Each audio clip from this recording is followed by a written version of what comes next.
Born and raised in Glasgow, in Rockhill. That's where obviously NUC was, well is. I think as young as maybe like 6, 7. Yeah, so it was great, just like that's where we all met, my friends and stuff. Yeah, I would always just come in. Yeah, just come in, and I remember we every Friday I would say, "Oh, Ash, you'll be in soon," and you would come after school. And I think that was like, it was always like my safe place. Like I don't know, I just always felt at home. Like I don't know what other way to explain it.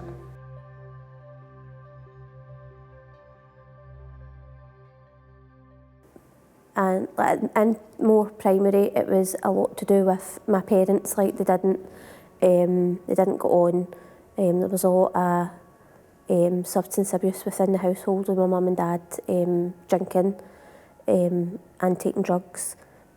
And me and my older sister suffered quite a lot of abuse from my mum.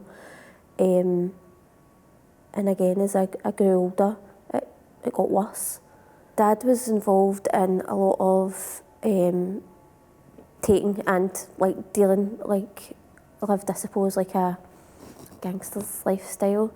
Basically, when I was 9, my dad had to leave because he got shot, and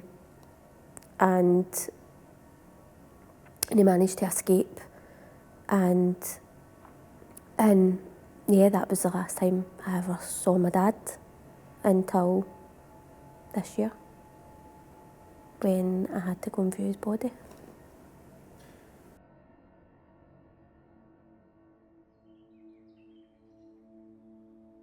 We lived across the road from a park, and then I always remember out playing with one of my friends. One of the guys that had shot my dad stopped me in the street and asked me, and he was like, "Oh, so you getting up the house? What you having for dinner tonight? Who's cooking it?" Like just silly things like that. But I always knew that he was who he was. I was on my way home and I was like, I'm not going home. So my friend's like, "What are you doing?" And I'm like, "We're going back to the centre." But however long we stayed there, and I knew that nothing would happen to me while I was in there. I felt safe.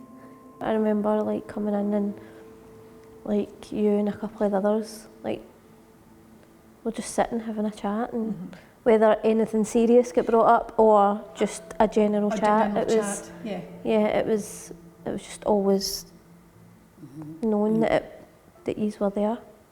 I lived with my mum, as I say, she's an alcoholic, was back then, still is, still struggles now,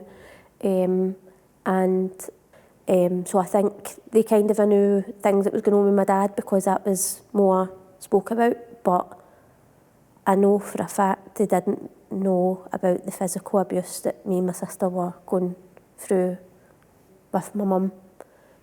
That was my life. I didn't know any different. I was put on antidepressants at the age of 13. Yeah, and I'm actually still on them. I've been on and off them, but I'm actually still on them to this day, which I think is fine for me. You know, I've had a tough year. I'm not making excuses or anything, but at the end of the day, there's no shame in it for me personally. If I have to take a tablet for the rest of my life to make me feel normal, then so be it. The centre was a huge impact because it was always somewhere where you feel you could speak to someone. You had, you know, like, you just felt safe, like they were there for you.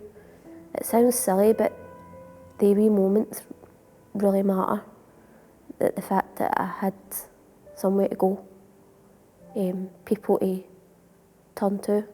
For some people it's a safe haven, I suppose, and it was for me, especially now that I look back. It's a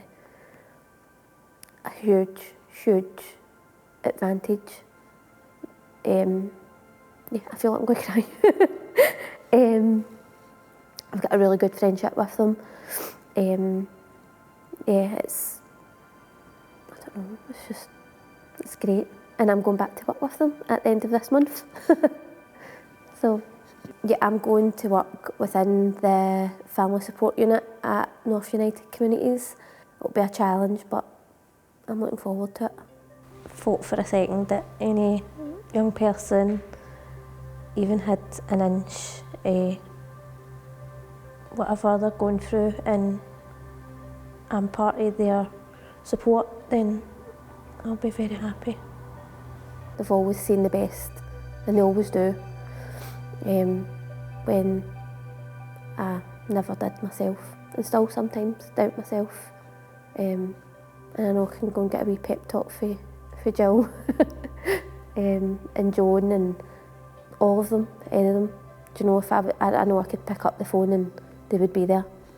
Day to day, like, my life is like day and night compared to obviously what it used to be, and my kids as well, like, they're my number one priority. What would you say to that wee 9-year-old you if you could speak to yourself? I don't know. I don't know. I feel sorry for her. Yeah, I feel really, really sorry for her, and I would love to give her a wee cuddle and say, it's alright, you'll get there. I know I had a lot of help and stuff, but I think I'm big enough and ugly enough to say that you've done a lot of it on your own, so well done, and it will eventually be okay.